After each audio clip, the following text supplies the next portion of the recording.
Okay, wow, so I think I'm all set up. I hope. Hello, I'm going faceless today. I am nameful. I'm Jennifer Shipley from Doodle Punk Art, and I'm gonna fill an order. So I have another order for a wrist mala. So I was gonna make that tonight and get that in the mail. And then I also wanted to show some of the pieces that I have for sale.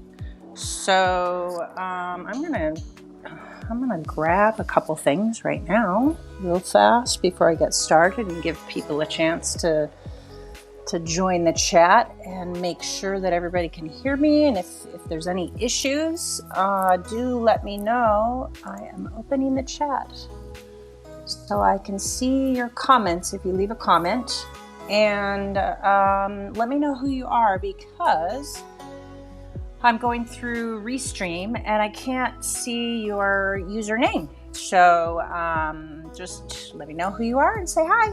Okay, I'll be right back in a second with some pendants.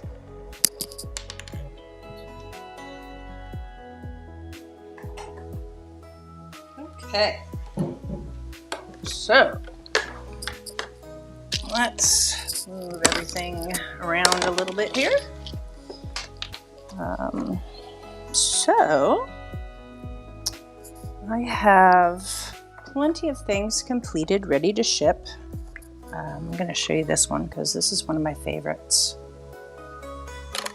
Let's get the light on it. Sorry about the wiggling. I hope you don't get seasick.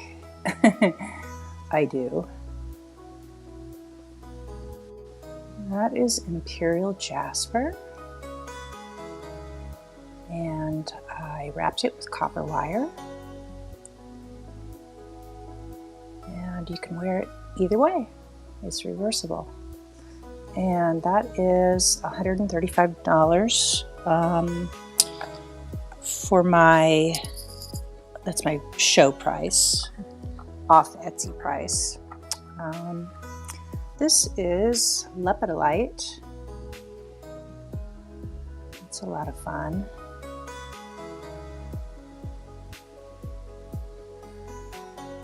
And this one is $45. And then I've got a sardonyx, actually, I believe, because it's got the stripes.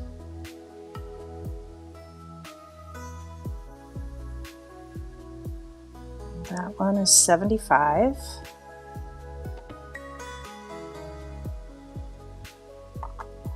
And then I've got this lovely unheated citrine.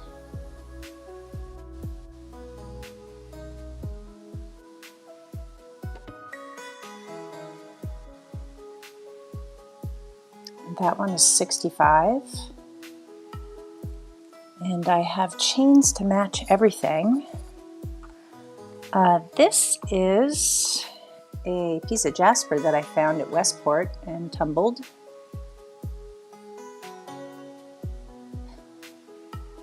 Some people call that dragon's bloodstone.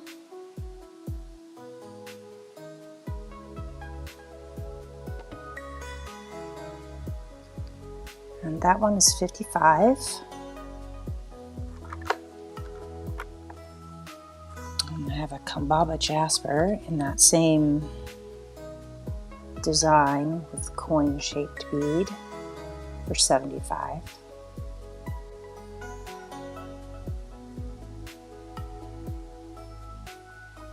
And then this is pink tourmaline, sorry, in albite. Took me a second there. Wrapped kind of free form. You can see how flashy the albite is.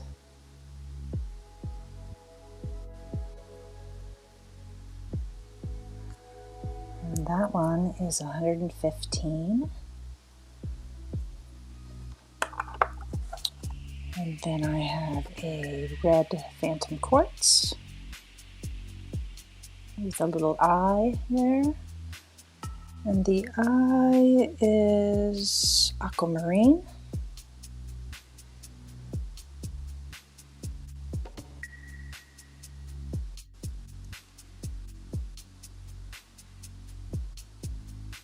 And that one is 115.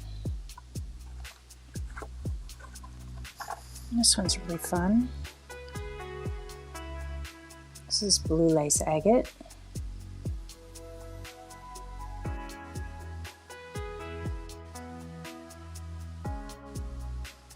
And that one is 115.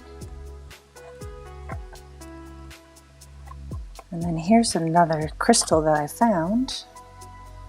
This is carnelian I found down near Toledo, Washington, not Ohio. It's very gemmy. That's $80.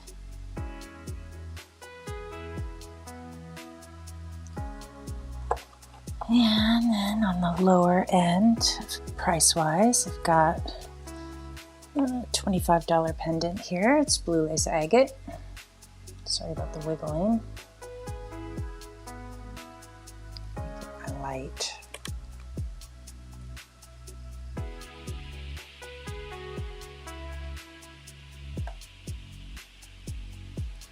And then I've got a very similar one with carnelian.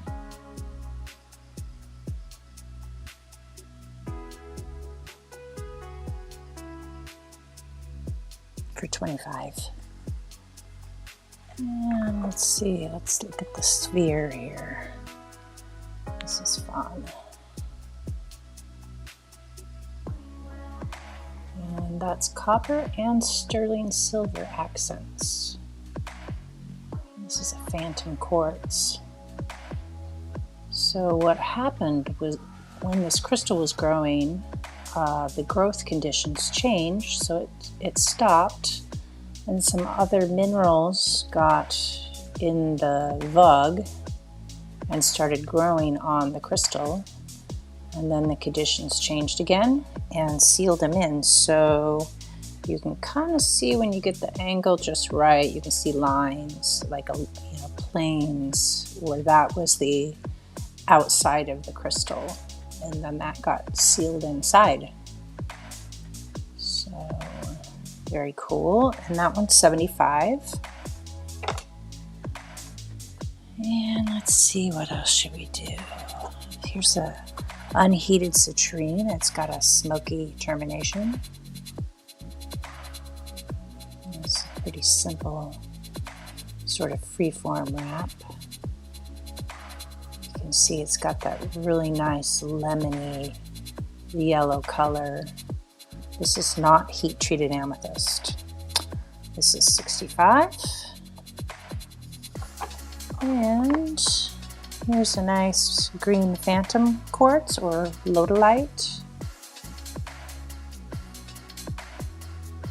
Let's see, it has a phantom in there that grew chlorite on it. So they cut this to showcase that chlorite. Yeah, it's very mossy looking, or like an underwater scene. And that one's $85. And then this is fossilized coral.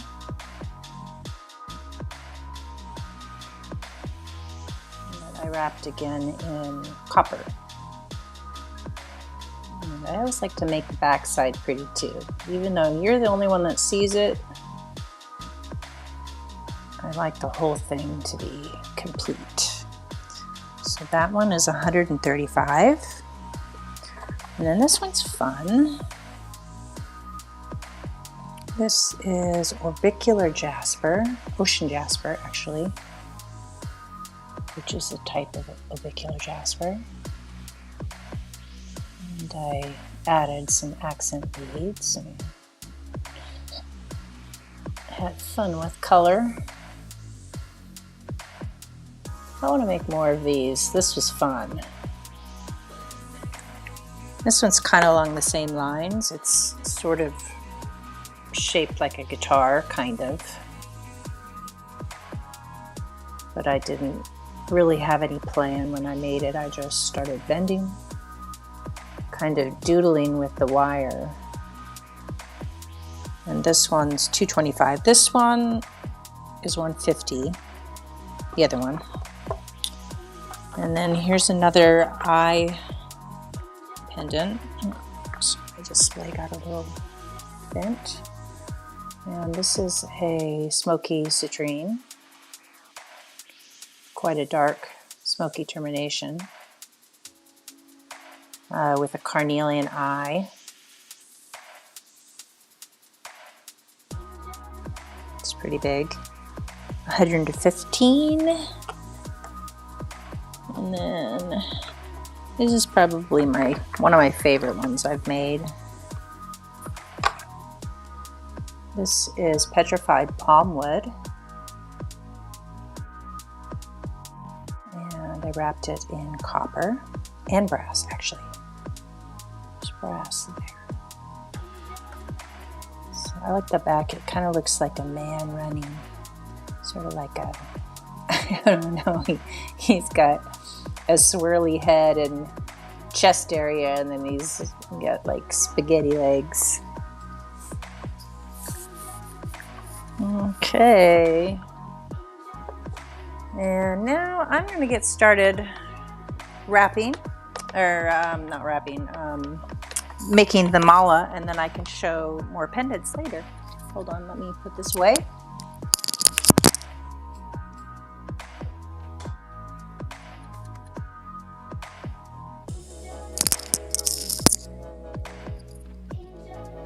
Okay, so I am ready. So I am making a 27 bead wrist mala, and the reason it has 27 beads is because if you go 4 times around the mala, it is the equivalent of a 108 Tibetan japa mala. So the reason they do 108 beads is so that every time you go around the mala one time, you've done 100 mantras, because that's assuming that, because we're all human, that there are going to be 8 of them where your mind wandered. So now I use my mala, more like prayer beads or affirmation beads. I'll say an affirmation. And this is beeswax.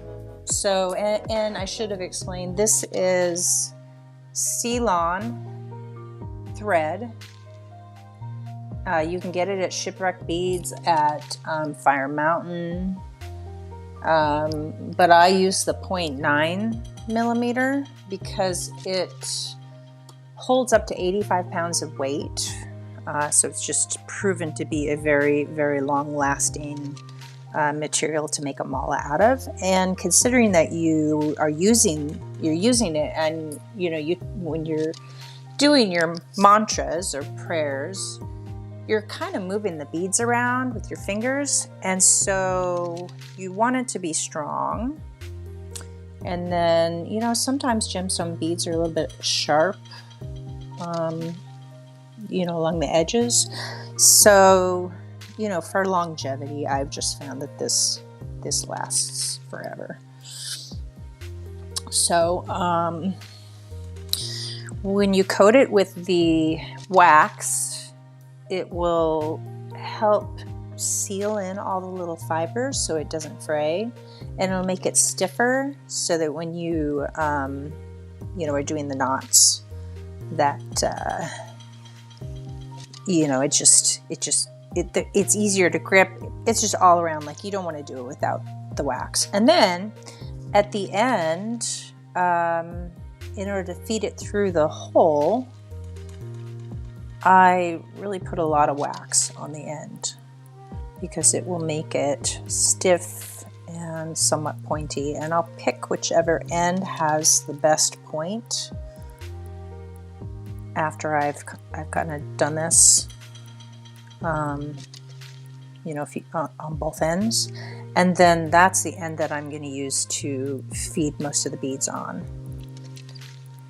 So let's take a look at these. Let's see, setting up my little magnifier here because I am blind. So let's see. I would say this one's just straighter. So I'm going to use this end. So this end, I'm going to make my first knot on. I'm going to get my magnifier out of the way. I don't think I'm actually going to need it. I think you're just going to need the light.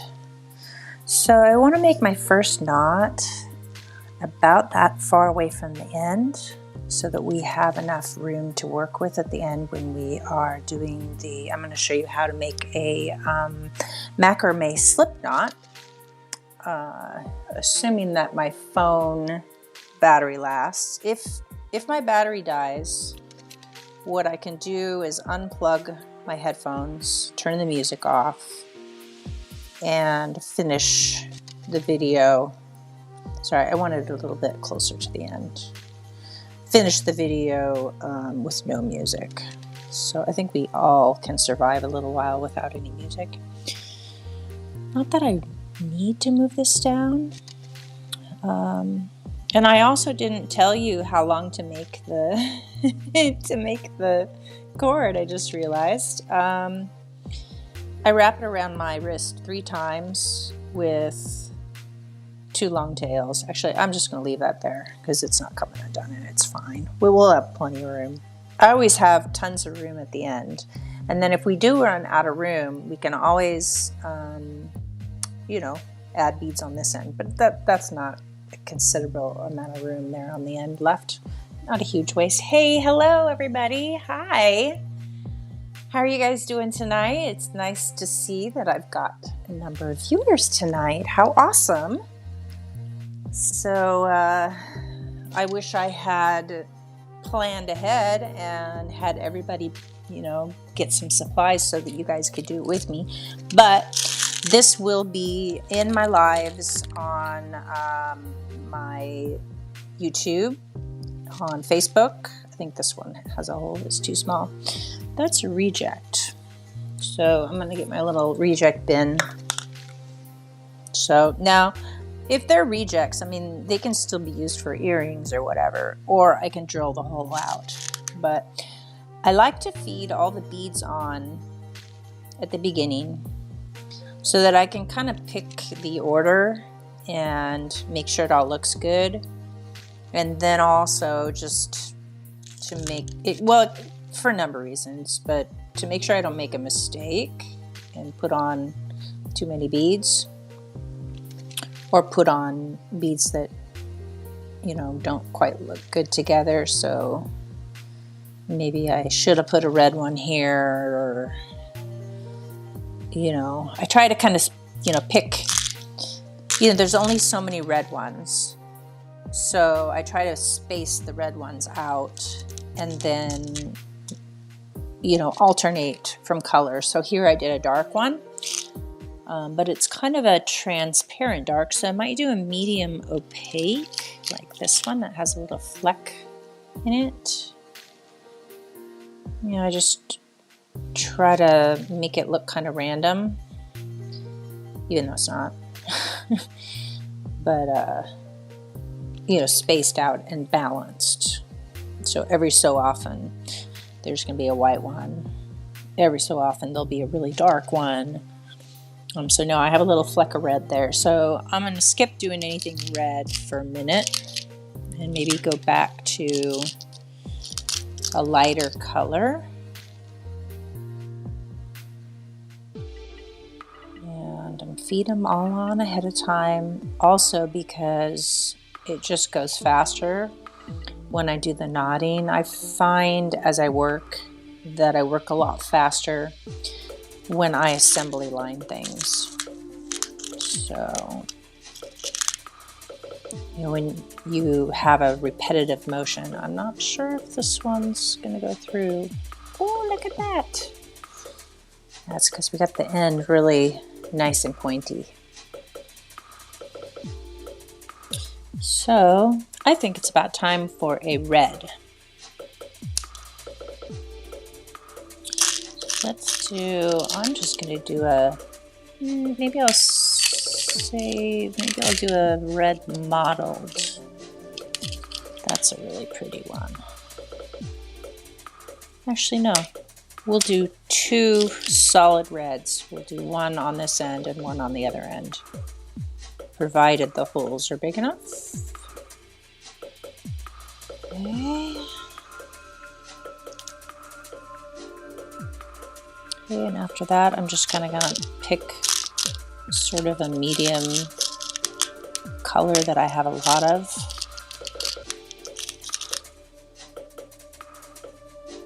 And I say we do something light. Come on, where's the hole?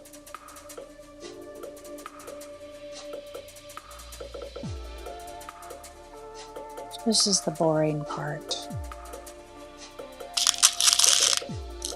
I think it's fun when I'm tying the knots. I really enjoy tying the knots because it feels meditative, which I'm making a tool for meditation, so it makes sense. So tomorrow night I am going to make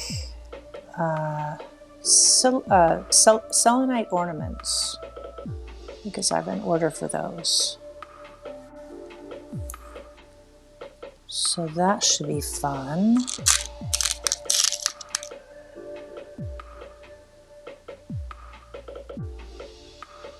And I'm going to wire wrap them. So you can apply the same thing. You can use thicker wire because I'm going to use 24 gauge wire. You can move up to, if it's a small crystal, you could do 22. If it's a large crystal, you could use 20. I do a lot of them actually with 21 gauge wire. So that's a real different bead right there. That kind of has a fancy jasper look to it. So let's do something dark.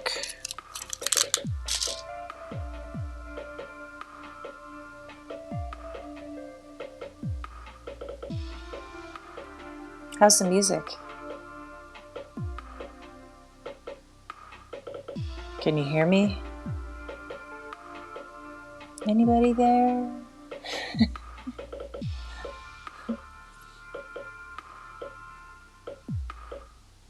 Okay, all right, it's time to give this another coat of wax.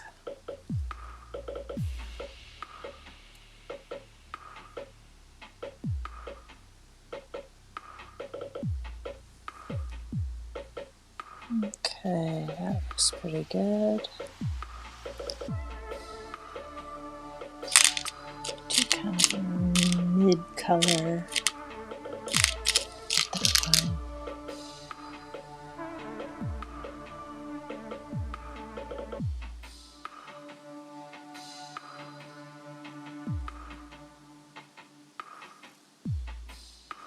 And how about a white one? It's time for something different.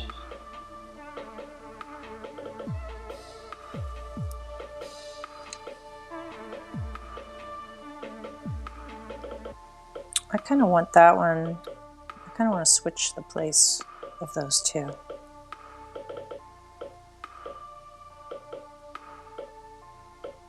Because the other ones ended up looking kind of similar.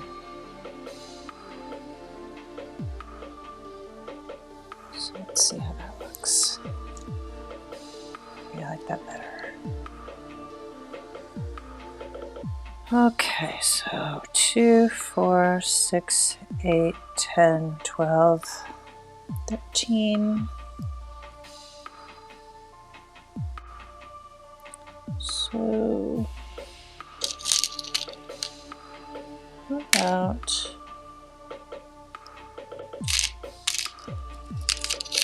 let's do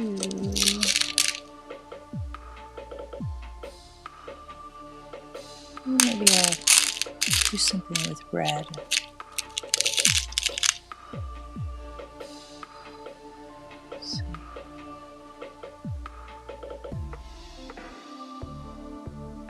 So we're about halfway. Okay. I'm gonna do a lighter one.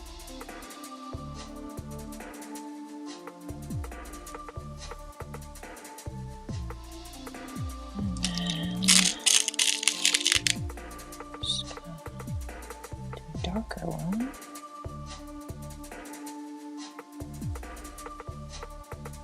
Pick a middle of the road color.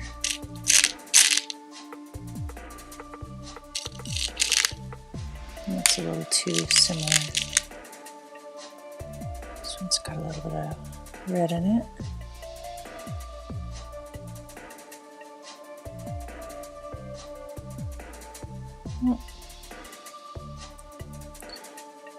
So I'm gonna go in there. It's so close. Come on, you. There we go. Okay.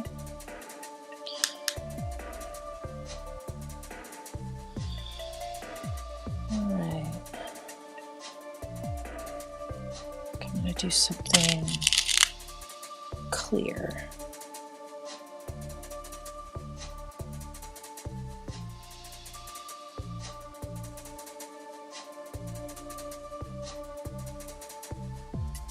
Okay.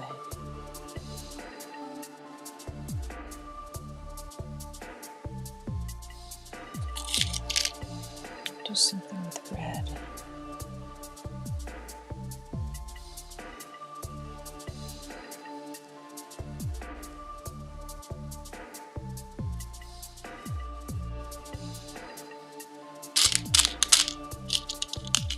This AI music is so weird. It sounds really good, and then all of a sudden, it's like, wow. That didn't make sense musically. Let's see, I like that one.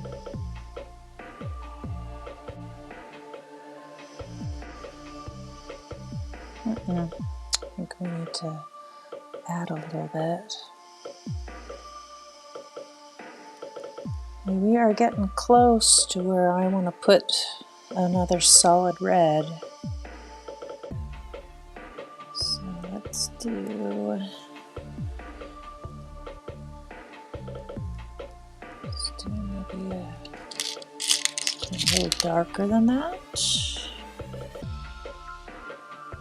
Actually, we'll do a really dark one.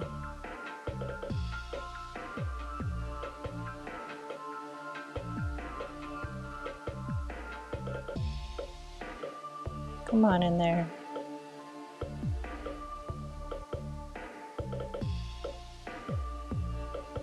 And notice when I swipe along there, I kind of twist it in the same direction that the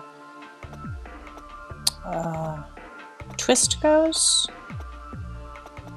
The thread is twisted, so I'm just trying to make the twist a little bit tighter, because as it unravels, it gets thicker. There we go. And then sometimes if you twist it while it's going in, let's see where we're at, it'll help it go through a tight bead. 1, 2, 4, 6, 8, 10, 12, 14, 16, 18, 20, 22, Let's do the red one. It's mostly red. 23.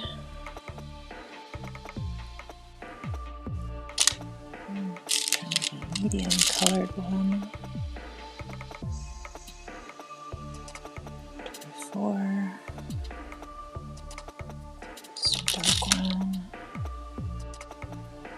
25. Light one. 26. And a medium one with a fleck of red. 27.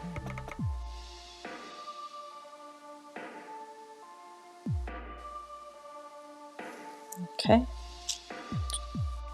All right, how's that look?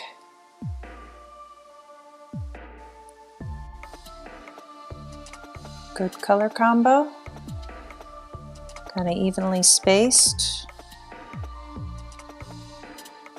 Not too perfect, not too imperfect. All right, let's double check our count. 2, 4, 6, 8, 10, 12, 14, 16, 18, 20, 22, 24, 26, 27. All right, we're perfect. So we can get all the beads out of the way. And before I start tying the knots, maybe I'll show you some that I have in progress right now. I've got a very long one. And now when you're finished, there's something you can do, and I'll show you, to make it lay smoothly. I haven't done that yet to this, but this is carnelian. Obviously it's going to be a full-length mala. I love that. That might just have to be mine. Oh, this one's close. I don't know what I was doing here. Oh, bracelets. Yeah, a couple bracelets. Yeah, not malas, just bracelets. And it's dyed agate with black agate. And then this is the guru bead is agate, and this is a combination of unakite and agate, and I'm not totally sure. I've forgotten, it's been so long, but I did a pattern.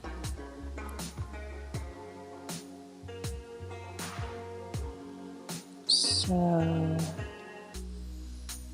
yeah, what is that? It's probably green agate, I would guess. Looks like green agate. Yeah, because it's got like flecks of yellow in there. I don't think it's jade. I couldn't be certain though. This is jade, or, well, this is called new jade, so I think it's serpentine, but look at how pretty that is. So green, so pretty, and it's not dye, this is natural. It's very, very, very gemmy.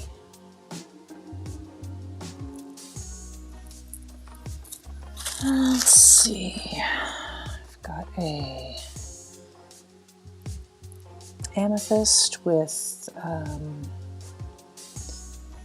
moonstone. You can see that little flash in there. There's amethyst with moonstone and a rose quartz and more mystery I'm not sure if it's jade or I think it might be jade actually, now that I'm looking at it as a whole.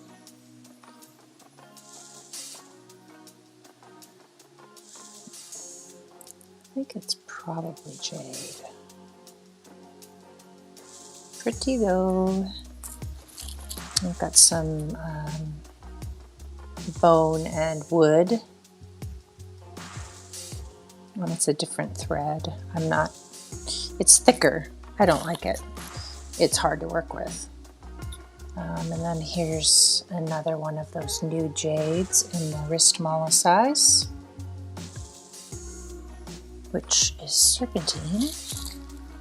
And that is wood. And looks like a bracelet that I was making. Oh, here's a chakra bracelet I was making. What do we have in here? A whole bunch of unfinished stuff.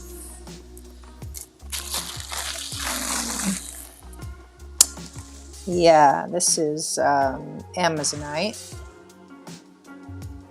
And I'm close to done. We've got the macrame slip knot already done. So that one's close. And you can see it lays closer. I've worked with it a bit. Oh, this this is azurite malachite.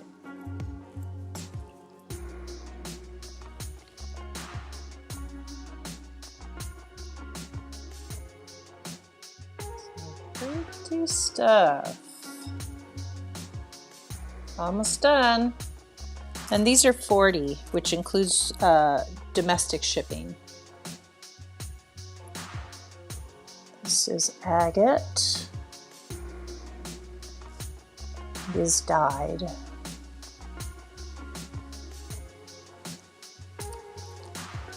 This one is hematite. And you can see I did a guru bead instead of the macrame slip knot. Those are a little bit more. This is, what's that called? Snakeskin jasper? It's got chatoyant bands in it.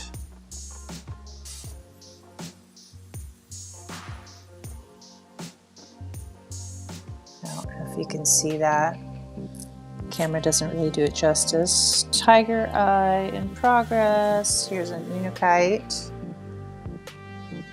Unakite, whichever one you want to say.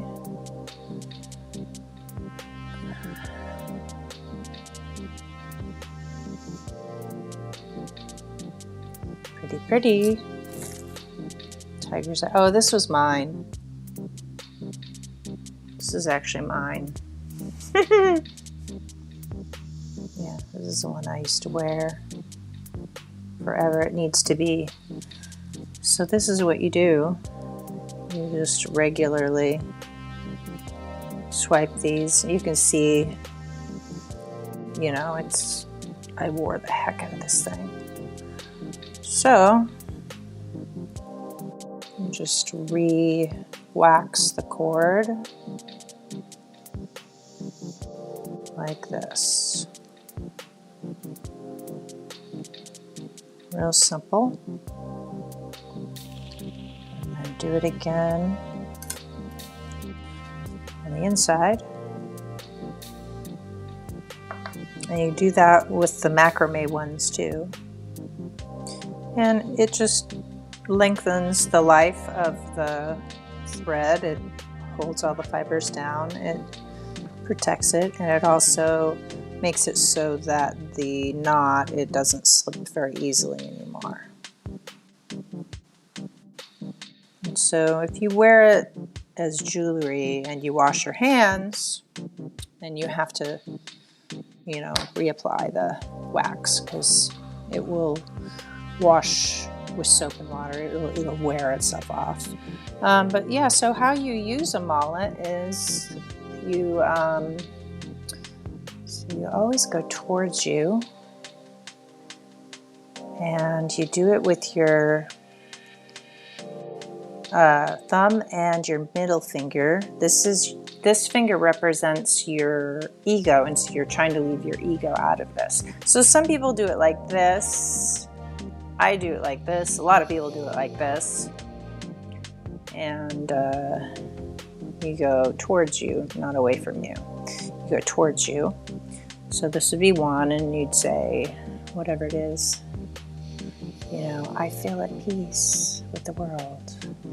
I feel at peace with the world. I feel at peace with the world. I feel at peace with the world. And then you go all the way around. And then when you get to the guru bead, you don't pass it, you flip it around. And then you go always towards you. I feel at peace with the world. I feel at peace with the world. I feel at peace with the world. And then around all the way to the guru bead. And then you flip it around. And then I feel at peace with the world. I feel at peace with the world. And you can see, because I haven't been wearing it, that I haven't been practicing. But that's how you do it. So here's another one in progress, another tiger's eye. But you can see, you know, the thread lasts a long time. That's why I like the Ceylon. This is magnesite. I couldn't remember if it was magnesite or halite. This is black agate or onyx. Picture jasper. Again, $40 a piece, which includes shipping. Amethyst. Very, very pretty amethyst. Here's a different design.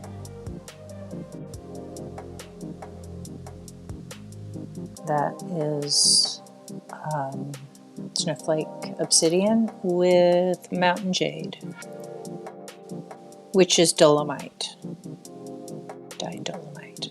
I had to look to see if that was mountain jade or coral. It could be coral. I'd have to look with a loupe to tell you. You can tell because dolomite has like little crackles in it, and the mountain jade, dolomite, and the coral will not.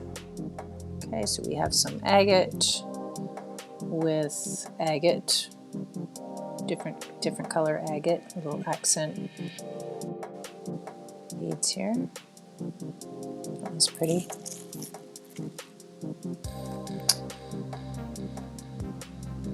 That is goldstone. You can see how sparkly that is. Trying to get my light in the right spot.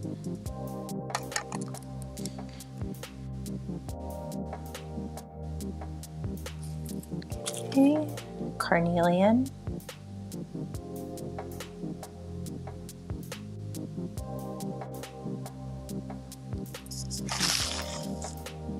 And this is a mystery stone. I think it's a mixture of different greens. So I see some moss agate. No, actually that looks like, right there, that looks like chrysocolla, what's it called when it's in quartz? Gem silica. And then, you know, that looks like moss agate. These are probably just different green jaspers, fancy jaspers. But yeah, it's just a mixture of pretty colors. If you like green, oh, here's one of these, but on red. So that's what it looks like on red.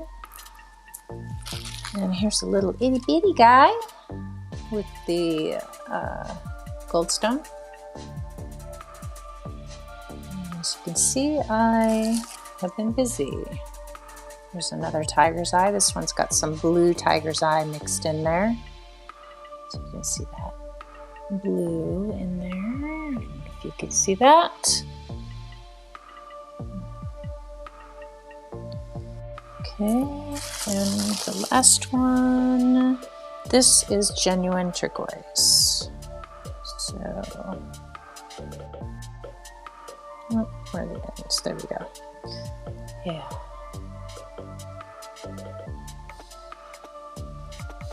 Oh, that one's a little bit more because turquoise is expensive. But yeah, that's all of the ones that I have close to finish, except for I have another bag of long ones that are in progress. So, busy, busy, busy girl. And I'm going to leave mine out because I lost it. So now I've found it. Actually, got to wear on this hand because I got my Apple Watch. And then this is how I tighten it. Just kind of hold the, hold that with my, you get it. I don't need to talk. Okay, so back to the mala. So I put a knot on the other end, like a knot that I can get out. Temporary knot on the opposite end just so that the beads don't fall off. And then it gets a little awkward at first, but once you get the hang of it and you get your rhythm, it gets really simple. So start with the first bead pushed to that knot, and I'm just using the bead to make sure that's tight. And then I like to have these kind of spread out a little bit. Not that they're going to stay that way, but okay, how do I do this? Okay, so I want this knot to be as close to that bead as possible. So this gets a lot easier when you have less beads on there. I shove this bead down to here, pinch it, and then pull the string. And then I finish the knot by pushing that bead into it. I use that bead to tighten the knot so that now you have a bead that doesn't move. It's very tight in there.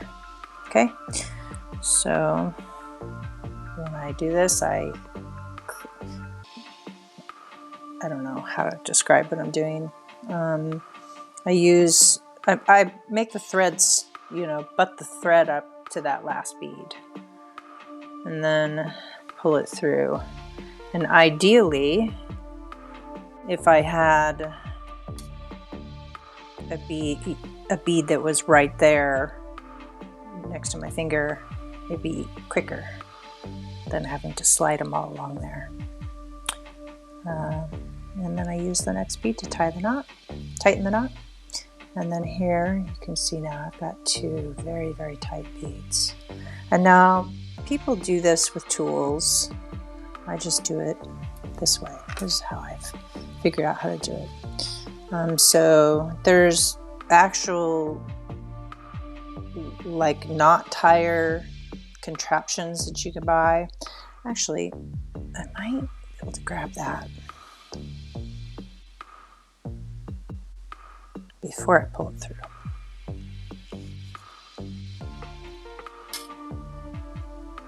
See how that works.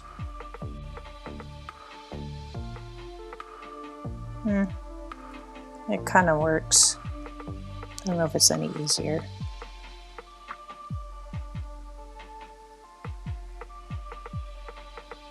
Three very tight knots.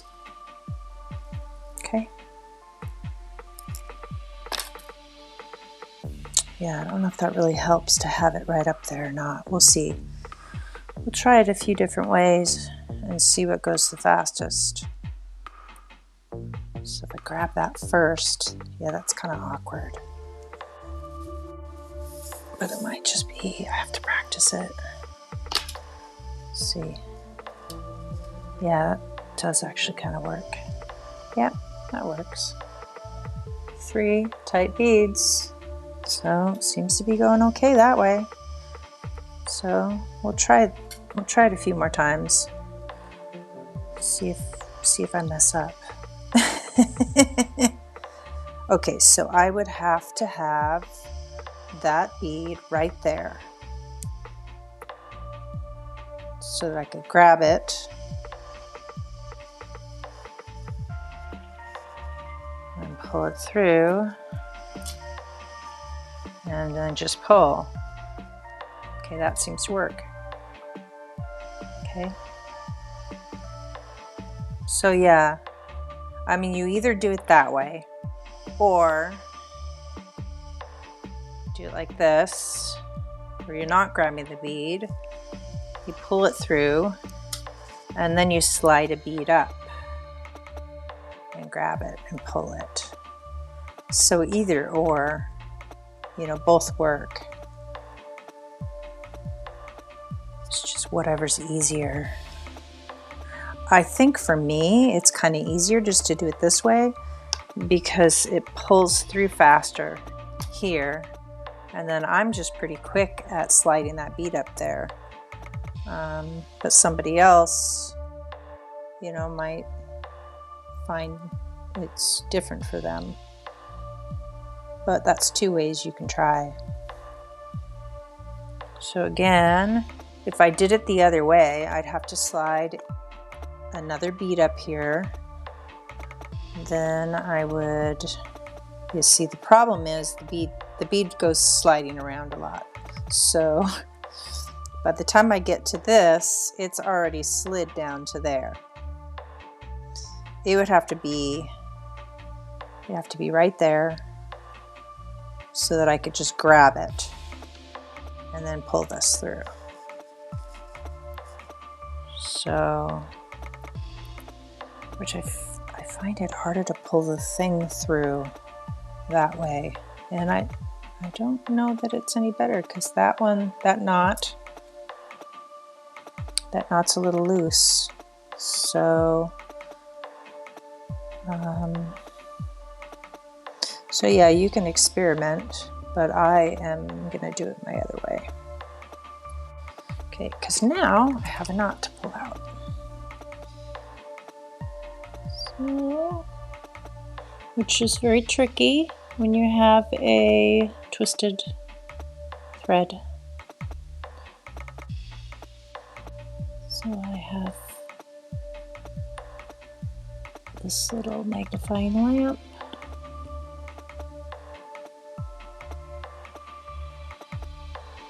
Okay. Let's make sure it's the whole thing is coming through. Yep. Okay, got it. Sometimes what you get when you're trying to undo a knot is you get 2 of the 3 strands and then you have a mess. It makes you very, very sad. Okay. Yeah. So I'm not going to do it that way.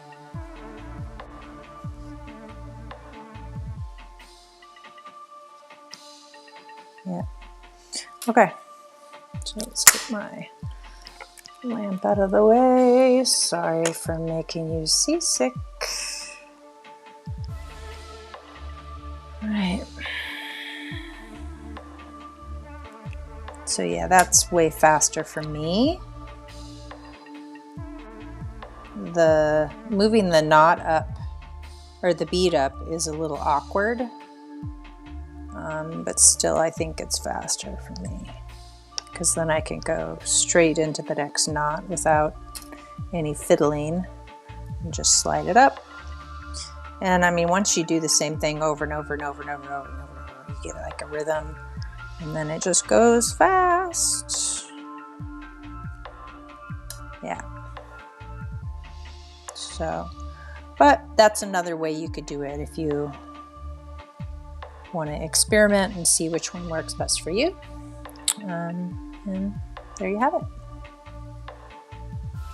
So let's see how quickly we can get through all these knots so we get to the macrame before my battery goes dead on my phone. Sorry, I'm not a very good multitasker. Think about something else. My hands start doing some other weird thing.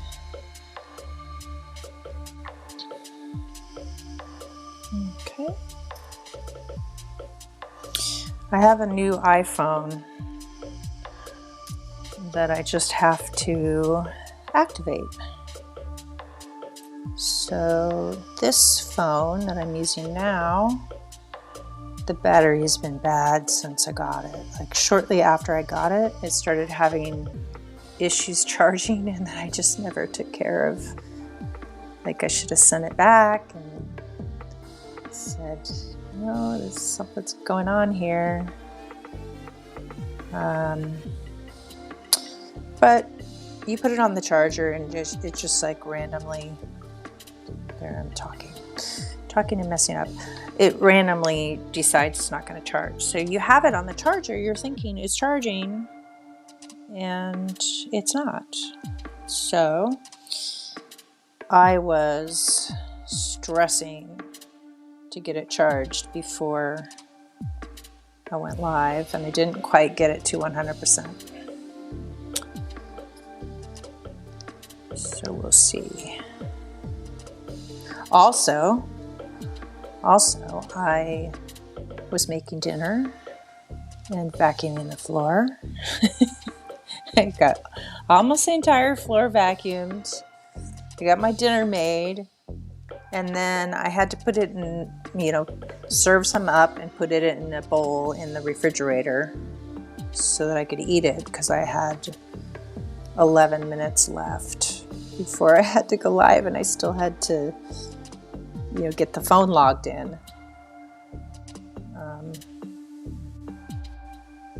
Because I found my phone charges better if I turn it off. And sometimes it'll charge, but then as soon as I open anything, do anything, it'll suddenly decide, I'm not going to charge.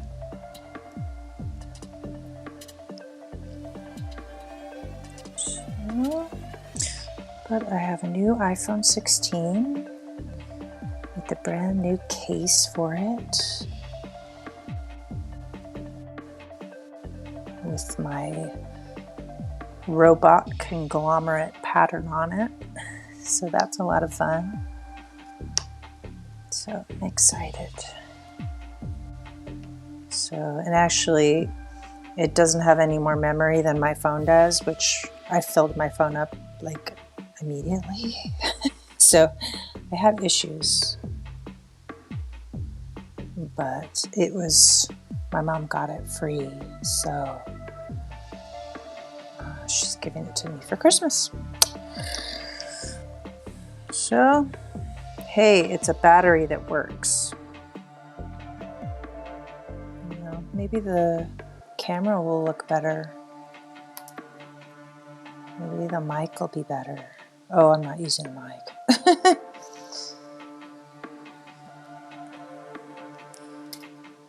I'm using my trusty old plug-in earphones.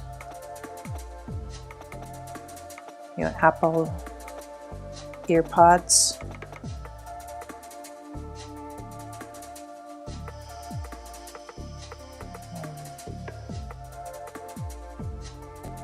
Because the other ones, they don't sound very good. They don't, there's like a little bit of a delay too.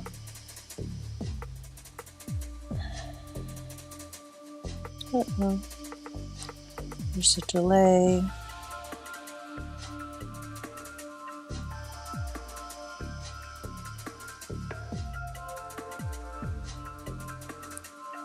And it doesn't sound good.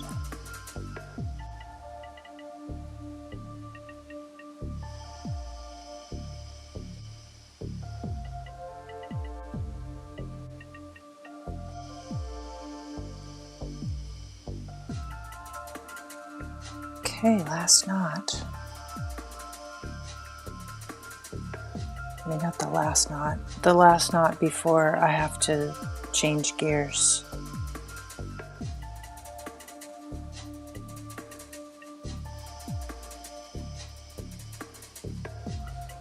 Okay, so we need one more knot in here, and you know, if I planned ahead better,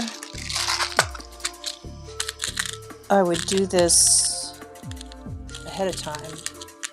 I would just feed on an extra bead, but honestly, I'm a little hesitant to do that because I'm autistic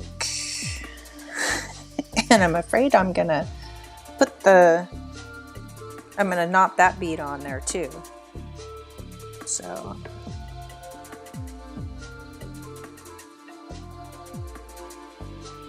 it just prevents me from making a mistake if I do it this way. I know how I work. I know how to use my brain. All right, see, we have tons extra here on the end. So before I go too far, let's make this lay right. See, it's a little wonky right now. So basically, you just take each bead, slide it back and forth in the space, and wiggle that knot. Slide back and forth, wiggle the knot.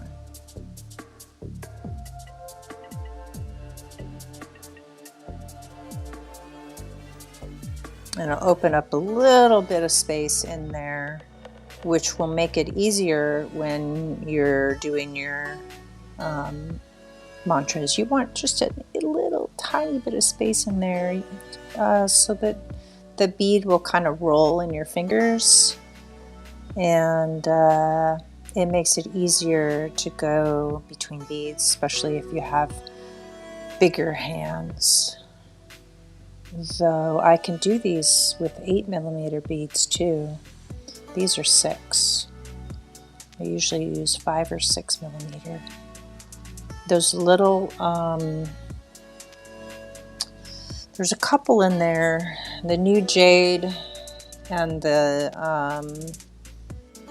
goldstone, the small one of each of those. Those were 4mm. Actually, the new jade is somewhere between 4mm and 5mm. I found that there's a little bit of a, something will say 6mm and it'll be actually like 5.5mm. So there's a little variation, which is why all of my malas in my shop show a different length, because it depends on the bead. So now you see it's nice and soft and smooth, and it's not all kinky and weird. If you see a spot where it's kind of, well, I mean, if you twist it, you're not going to be twisting it when it's on you. It's going to stay pretty much.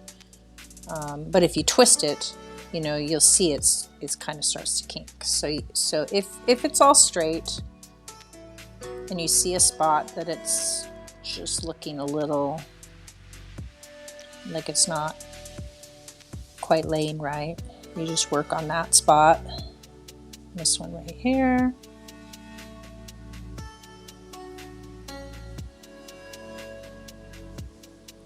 That's just so that it looks good.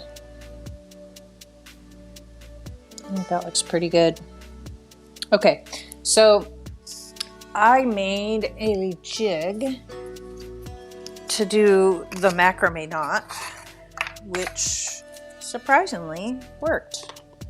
So I'm gonna use the jig that I made last time, because normally I use safety pins and attach it to my leg, to my jeans, and I'm allergic to I'm allergic to nickel, so then my fingers peel off. So this way I don't have to lose my fingertips. How awesome is that? Oh, first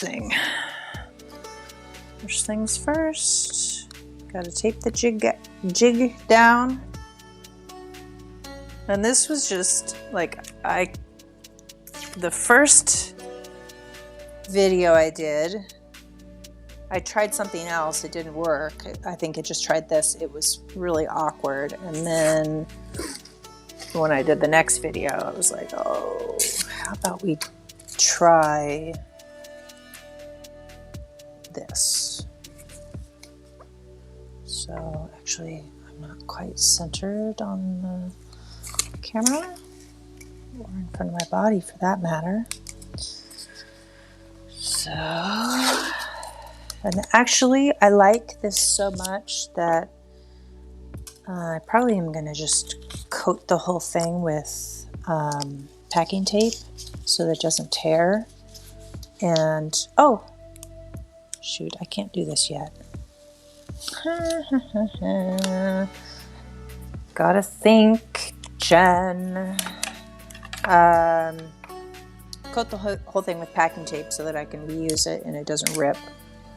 So, I'm gonna do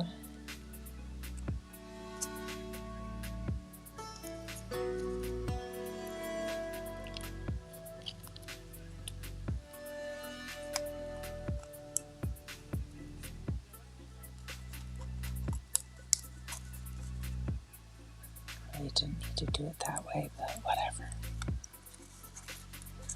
Okay. So yeah, before we do the taping down on the table, I need to attach these.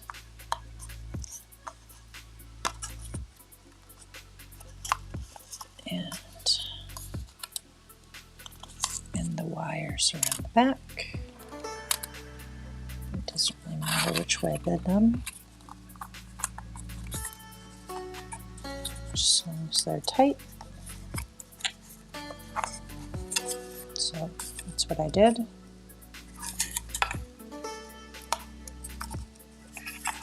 Okay, and now we can tape it down. Tape it down in the center of the screen so that you can see what I'm doing, hopefully.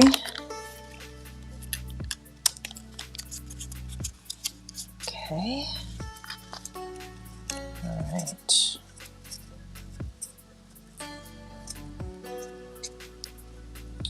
Pull that all the way up there.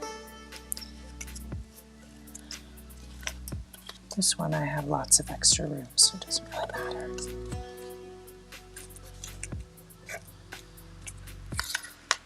Okay, so since this is not long enough for me to do anything with, I'm going to use this last little bit. Oh no, that's kind of short. Never mind. I mean, I could do it, but it's a pain in the butt. So we're going to make it easy on us because life's hard enough as it is, right? Okay. So I am not going to coat this with wax because I want to glue it, and the wax will interfere with the glue. So what we're doing here is a macrame sliding knot, and we're going to do a very simple square knot. So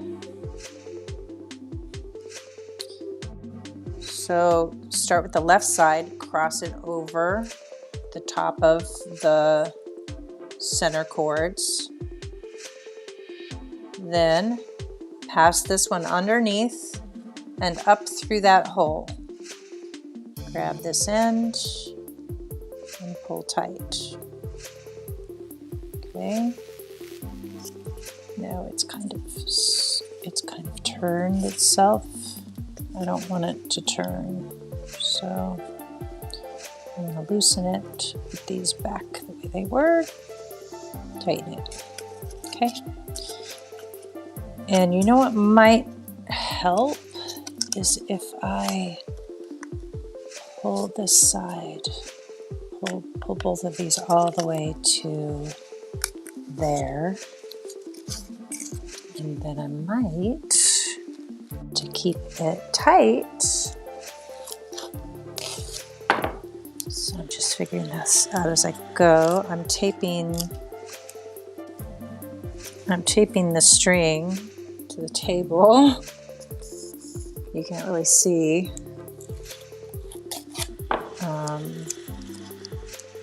You know, and I'll take this one. I don't know if it's going to stay because it's waxed, but that way this will stay in place. All right, so we're figuring out as we go. Okay, so we already did the left side, so now we're going to do the right. So you cross the tail over top of the center threads.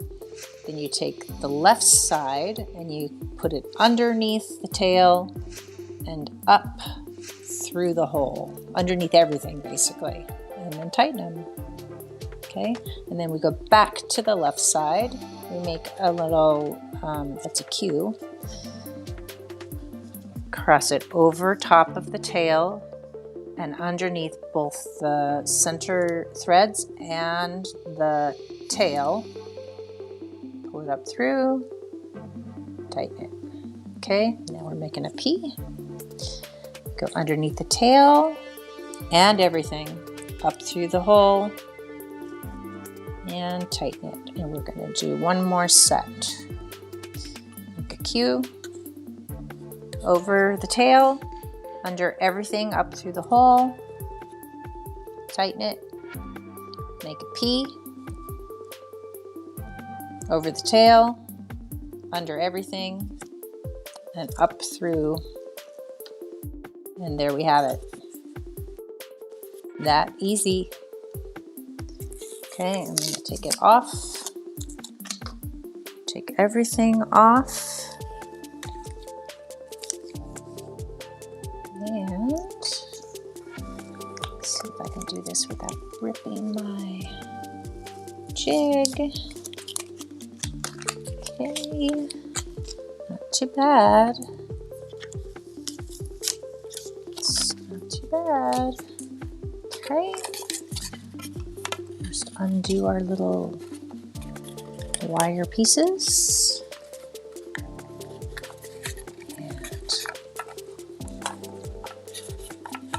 Pull those out. I'm going to save them for next time. I love the jig, I have to say. It is so much easier. And now I've tried macrame boards, but they're just too big for what we're doing. So now you can see, hold on, I'm going to put my beading mat down so that you don't get that reflection. But now you can see we've got a lovely sliding knot. So now to finish it, so this knot, you know, it slides both directions, these two ends, slide through it.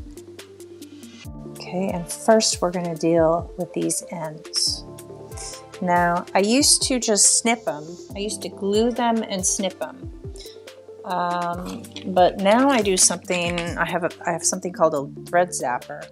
A blister. How did I get a blister? How do you think I did that? Obviously I was doing something. Who knows? Who knows? I do so much. I do too much to remember what I do. Okay, so this is hypocement, and it looks like we had a little leak,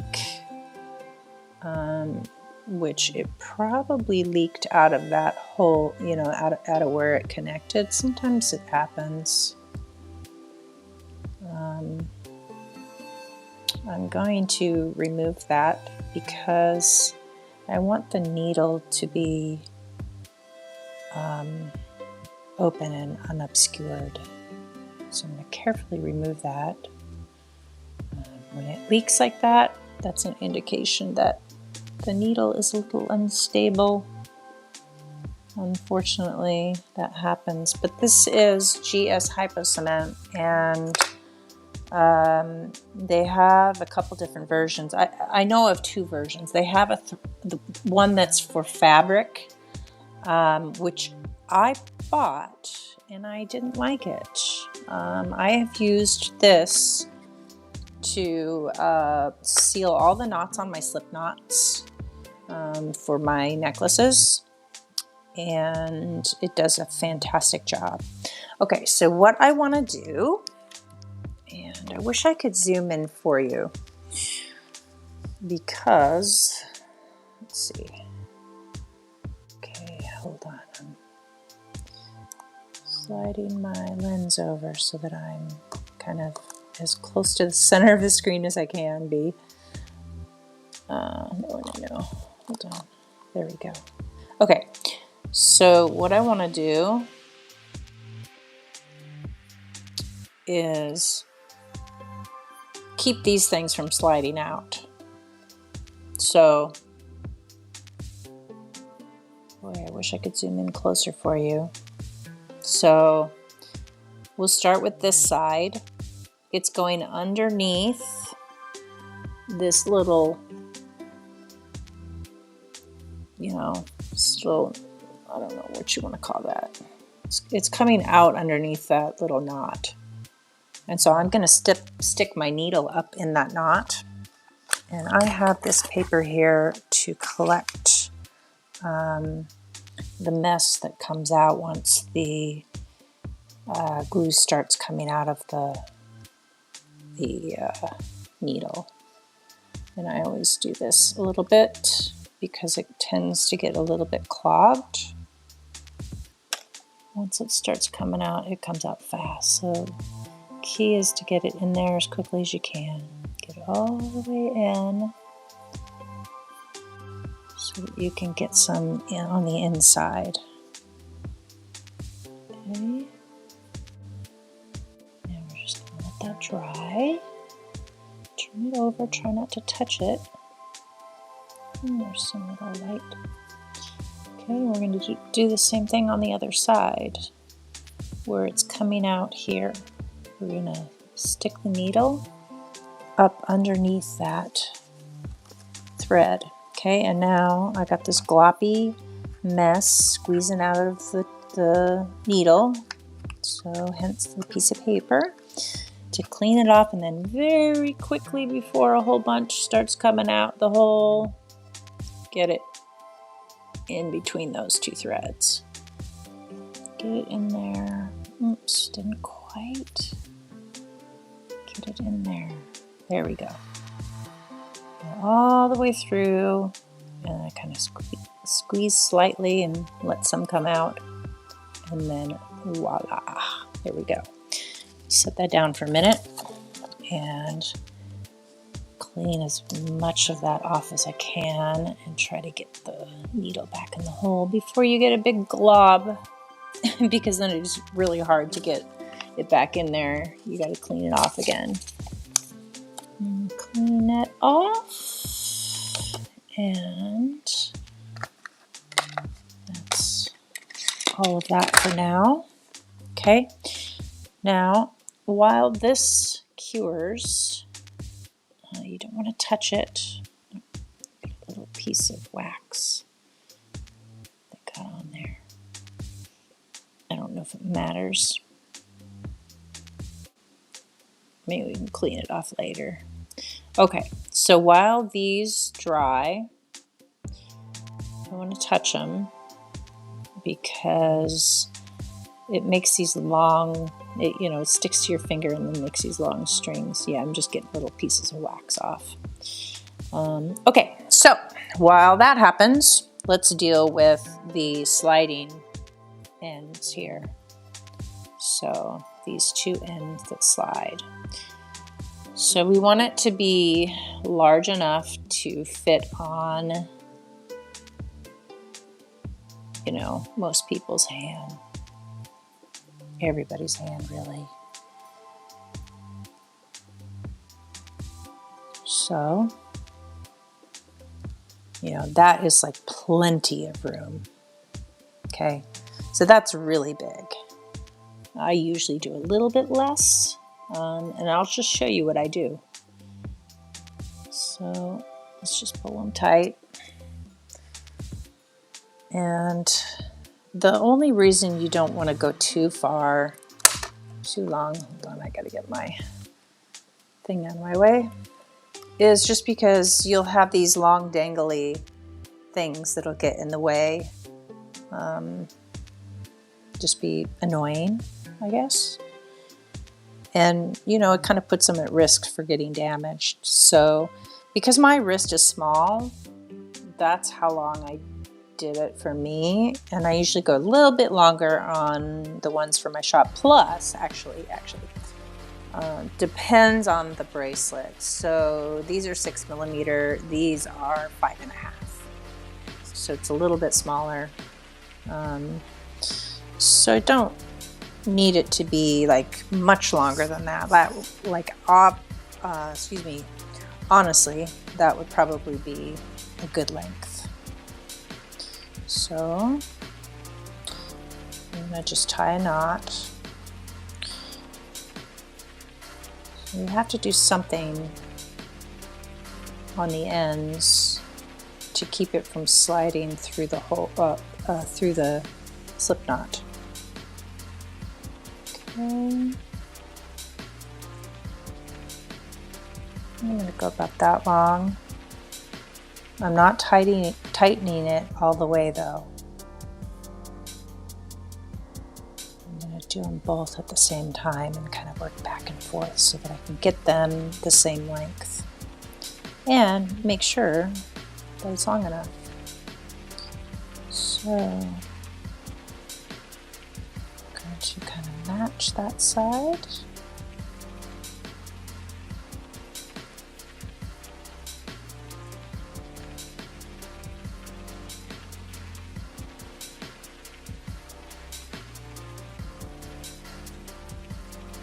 Okay, let's see how big that is without tightening the knot. That's plenty big. Okay, so I don't want to totally tighten the knot yet either.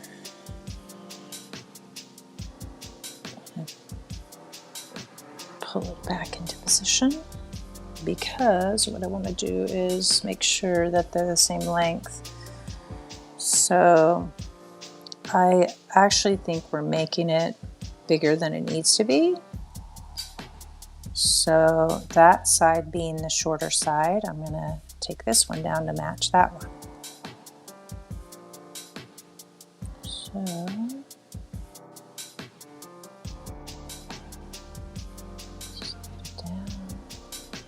slide that down.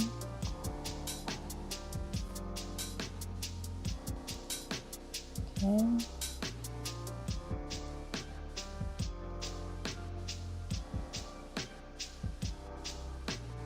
And then because, now if you look, actually never mind. I was going to say one side was a little shorter than the other. It was actually longer. Let's make sure these are snug. Okay, so now I'm going to slide this knot this direction. Now, if this one was a little bit shorter than the other, I would slide the knot this way. And that's just how I get them perfect. know, sometimes I have to go back and forth and go, okay, this one I have to slide that way and this one I have to slide this way. But this one didn't turn out that way. Okay, so now I like on this one the white little gem, little crystal bead.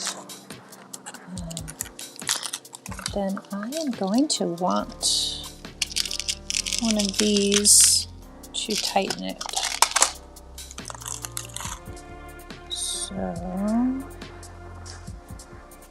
think those are all rejects. Let's get some new ones off.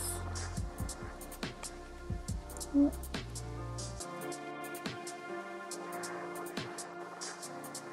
do I have going on here? That's what I have going on here. Okay, I'm just going to take a few off. Yeah, I look for the ones that have the holes in the center and the holes are not too small, because they are small beads. Now, I got these a long time ago at Shipwreck Beads, and I only use them for my malas because most of these beads, the holes are too small. So I don't use them for anything else. I'm going to use my magnifying lens so I can see. Okay. Now, this one needs a little wax.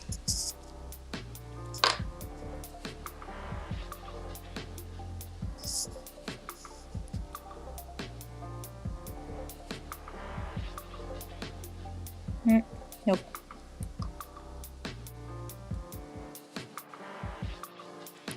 That's why we chose the other end to put all of our beads through. It was a better end. This one I cut with different snips. I have my favorite snips that do such a good job at cutting these. And I found it's hard to, like, you have to pull kind of tight and then snip it, or you get a bunch of different lengthed fibers, which that makes it really hard to get it through the holes. There is a bunch of weird fibers, but we did it. Oh, that's why. That was the wrong end. That was our macrame knot end. So, yeah, it was like, I'm surprised this doesn't seem like it was waxed. I recognize this end. This is the one that was bending. I didn't like the fact that it was bending. So, oops.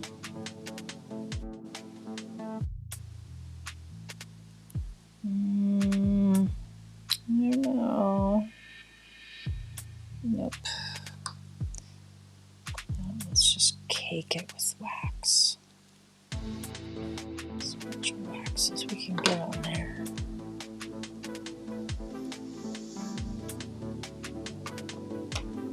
Okay. Cross your fingers, hold your breath. Ha ha ha. Yay! Okay, so we got it on the right string now. Okay, so I'm not done with the hypocement yet. Since the cord ends get tugged on, I like to just put a little bit of glue in there. And I will scrape off the wax.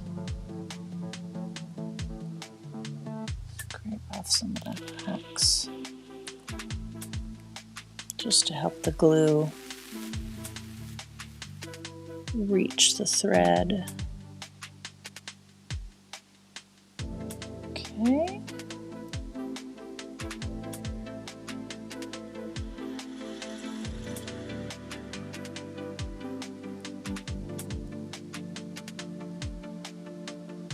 I want this part scraped off too.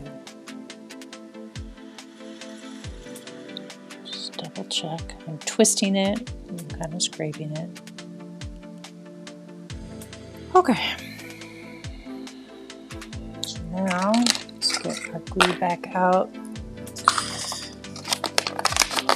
I don't like doing it on this surface because I would really hate to drop glue on there, but that reflection is kind of annoying, so let's see. Okay, I'm trying to get myself my lamp in the right spot so it's not blocking your vision, but that I'm not out of frame like that.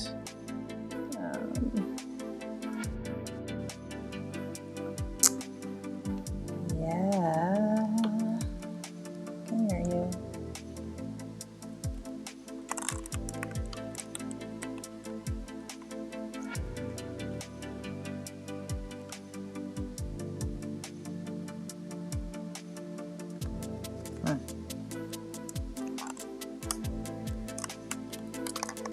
Sorry, I do have to get it right just because I can't see very well. Okay, that's good.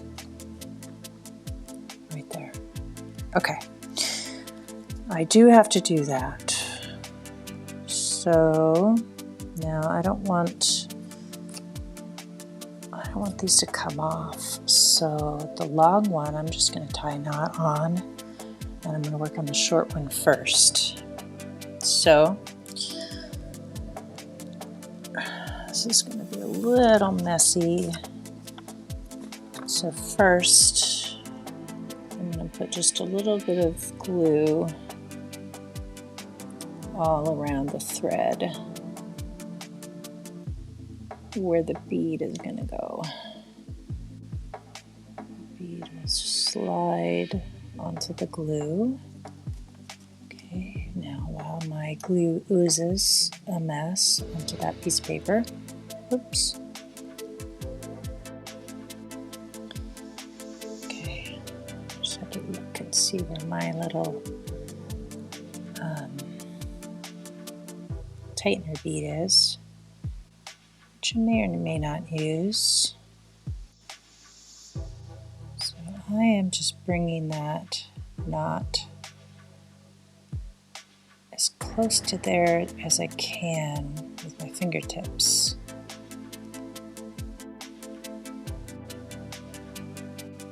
And then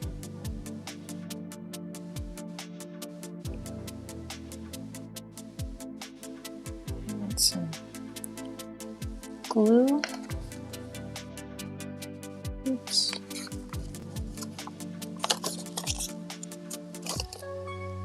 Some glue right at the end of the bead and on the thread that I'm about to cinch that knot down on top of. And that's just gonna hold it more secure, since you're going to be grabbing onto that bead to tighten your bracelet. Okay, let me get my little handy dandy knotting tool, otherwise known as a bead, which I attempted to pick one with a big hole. Okay, and just really, really tighten that knot. Okay. And that glue in there will just give it a little extra security. So now let's do the same thing to the other side. So I've got a bead here, and we've got our very, very oozy glue. Let's unooze the glue. And let's see.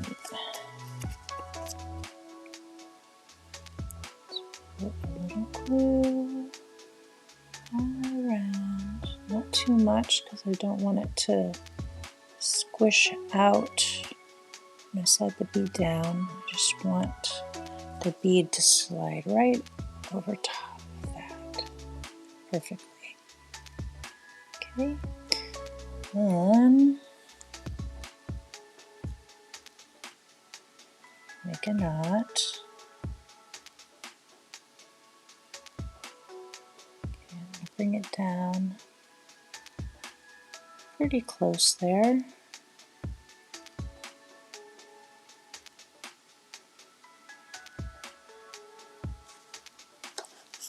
Get all the oozy glue off,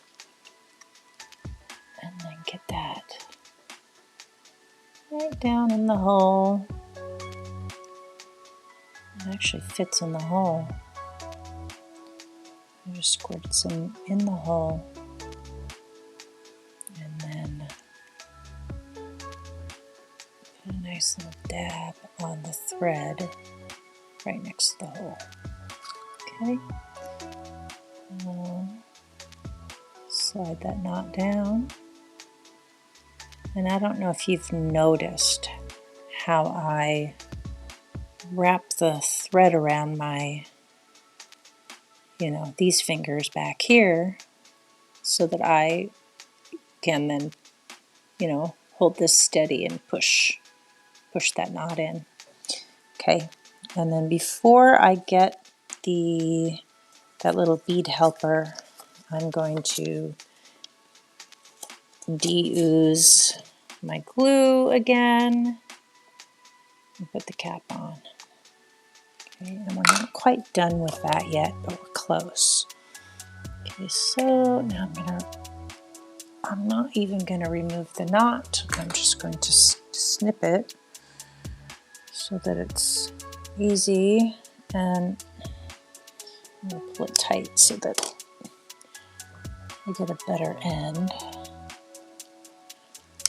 And feed on our little knot tightener. Slide it down. All right. Beautiful, beautiful. Okay. So now we're ready to snip off the extra, and I leave a little tail, about that long. And then I just match the other side.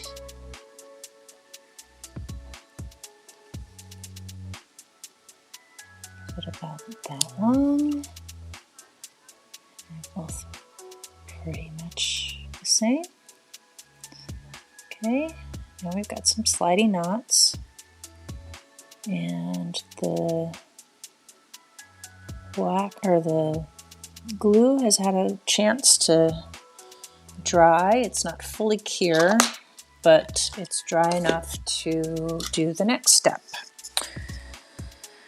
which is the fun part. I love my thread zapper.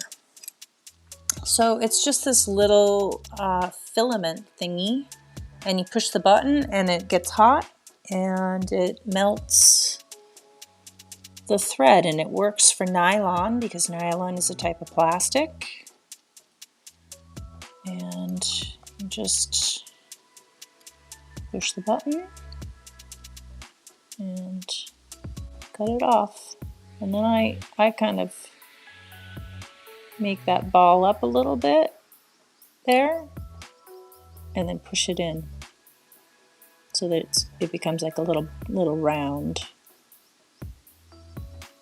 little round spot that'll help it also to not slide through, come undone. So we'll do the other side. I sure hope you can see. If you're on YouTube, you can zoom in. Okay, I'm cutting it off with just a little extra. Oops. We've got an issue here. Uh-oh. And it stinks too, by the way. Come on, you. Okay. Let's see. I am going to... It's actually probably fine. It's fine. Yeah, that looks good. Okay.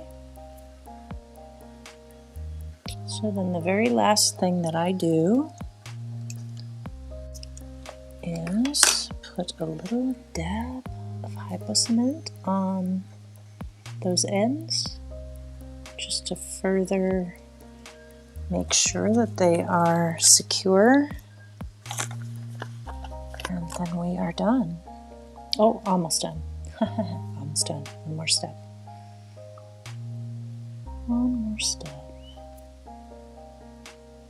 Okay. There's one more step, but I won't be able to do it. I should have done it before I did these little dots of glue. I can't do the last step. The last step is what I already showed you.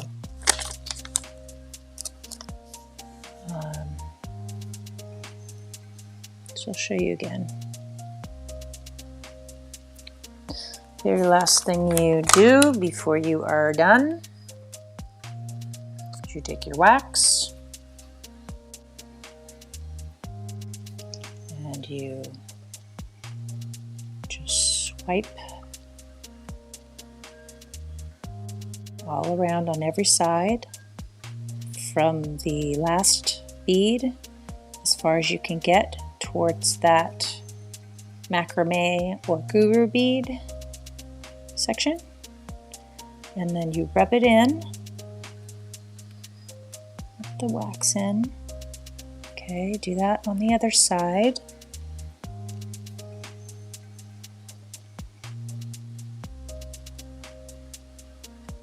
Try to get it all the way up to that bead, so that whole thing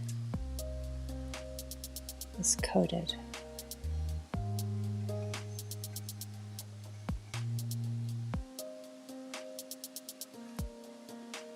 Rub it in with your fingers until it is back to its original color. Okay. Then slide these through, and you can see how stiff it gets, and that's temporary. Also, when you have a guru bead, it'll collect some of that wax inside of the bead, and that will continuously recondition your cord. And it also makes that hole smaller. It's really hard to get both of those threads through the guru bead. That's a nightmare. You know, and it means, I mean, the larger the hole is, the easier it is. However, then you can't, then it doesn't hold secure, so you've got to, you know, find the right balance between size of the hole and,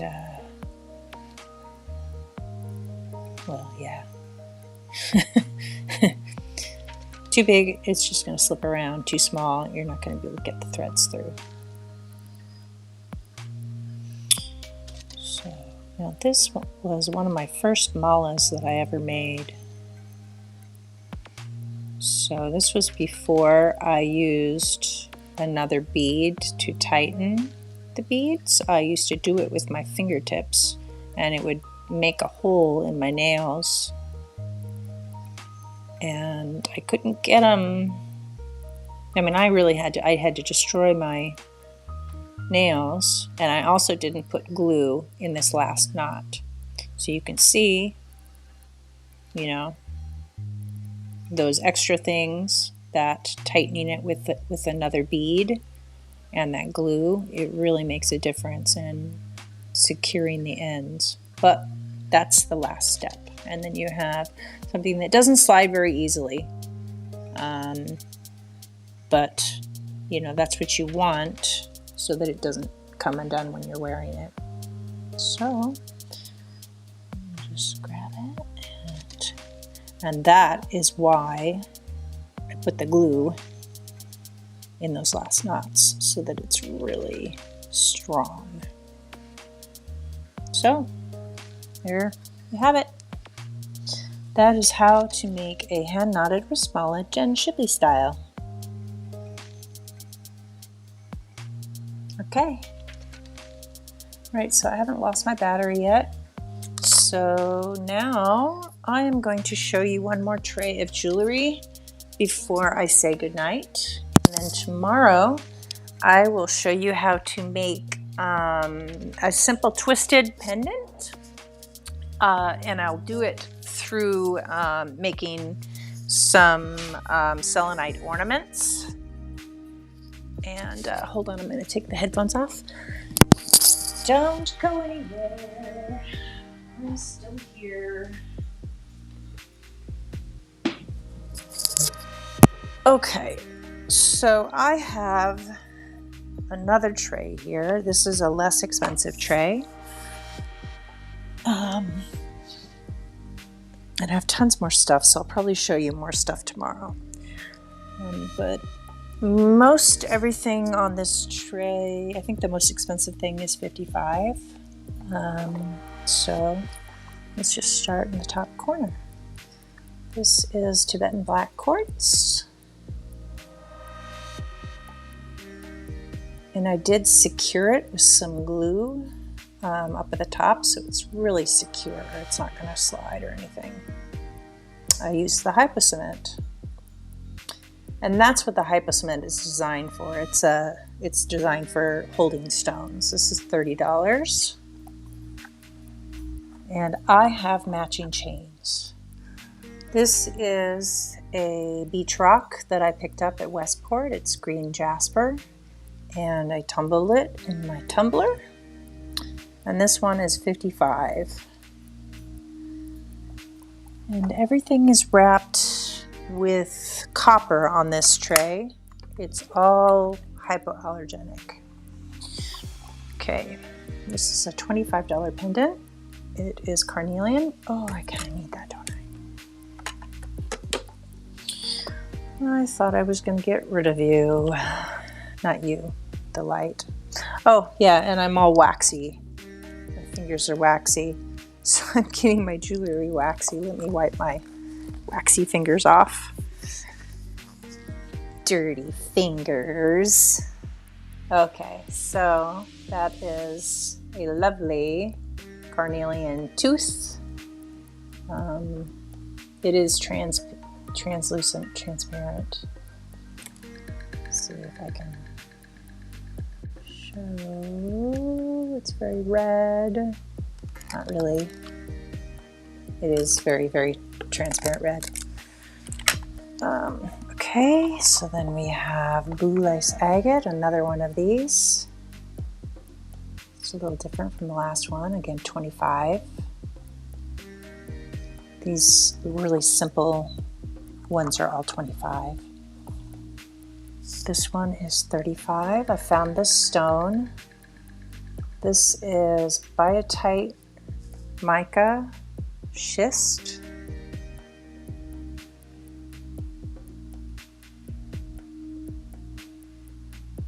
It's very sparkly. I don't know if you can see that. Let's see, this is phyllite. So these are metamorphic rocks. These are different phases in the growth of these rocks. And I collected these up at a lake in Canada, in British Columbia, Quesnel Lake. Yeah, again, this one's 40. And here's just a simple little, I soldered, you can see I soldered it. This one is 45.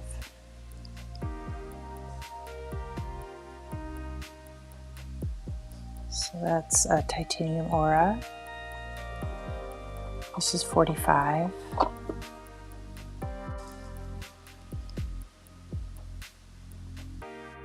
And that is just some kind of jasper.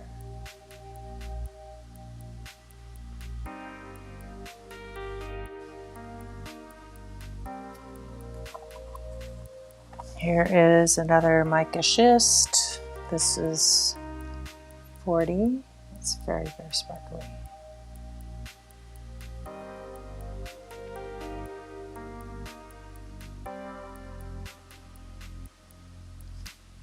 Found in the same location.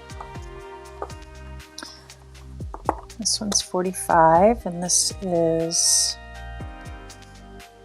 magnesite.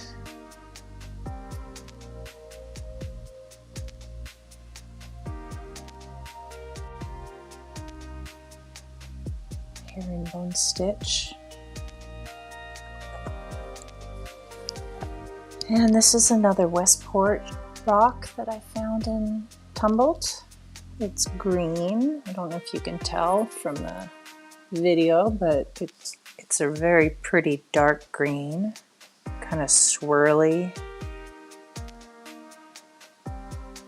And this is 60. I was going to say 55 because that one's 55. Here's another mica schist. This one's a little further along towards phyllite.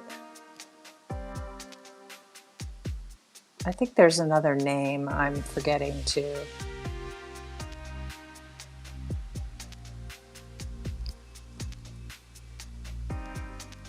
$35 from Canada. This is kyanite.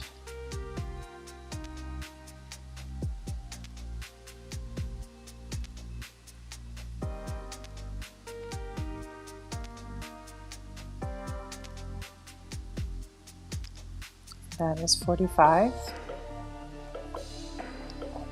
Here's another magnesite, just a larger one.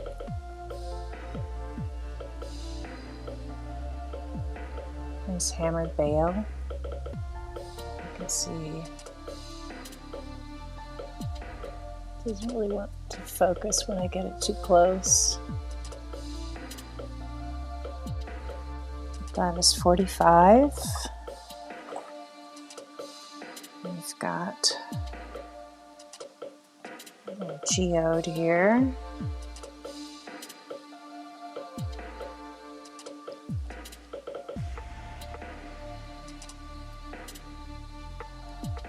And this one is 35.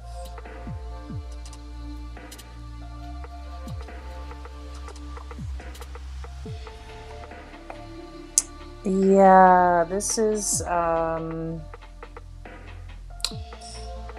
another stage in the whole metamorphic rock. When the mica and schist moves towards phyllite, I think that's the order of it, and this is the step in between, but don't quote me on this. I have to kind of review. I have to review my notes or the literature to be precise, to tell you exactly what that is. I do say on my Etsy, so when I wrote the listings, I figured everything out. This is phyllite. This is so pretty. I don't know if you can see how sparkly it is. It's just, I mean, it's luminescent. Again, from Canada.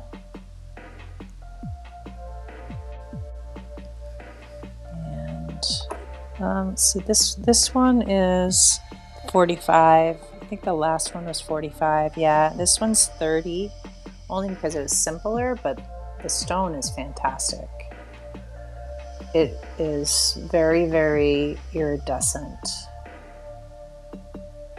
This is Phyllite. It's a nice piece. Canada. Thank you, Canada. Boy, I wish I could get closer. Okay, here's another Phyllite.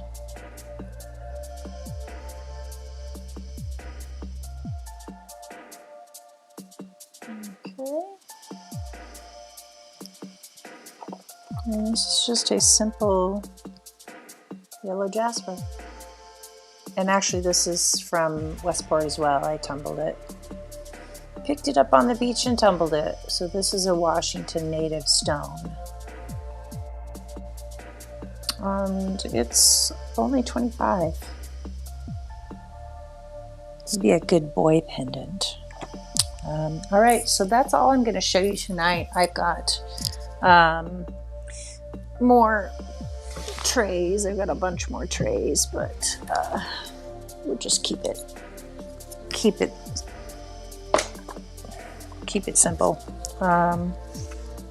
Here are some chains. So I've got quite a variety of already made chains to go with pendants that I have.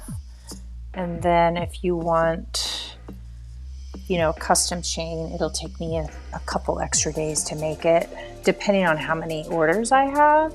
It might take me a day. It also kind of depends on if I have any appointments or anything going on. Some of these have to be altered to fit through the bales on some of the pendants, but most of them, they fit like that. Those are very small little peridot beads. And there's all different lengths. So I've got a shiny rose gold plated brass. That plating lasts a long time. And then here is the kind of brassy version of that I use for most of my pendants. And then I have this style chain here. And then I've got the twisted knurled, whatever this is called. It looks a little better with some of the more chunky pendants. And then back to the flat chain. Then I have this chain. And this is a copper plated iron.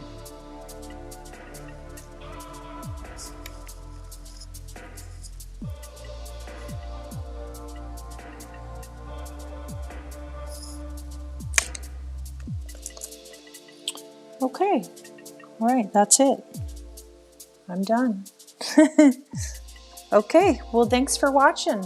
Have a good night, and I will catch you tomorrow night.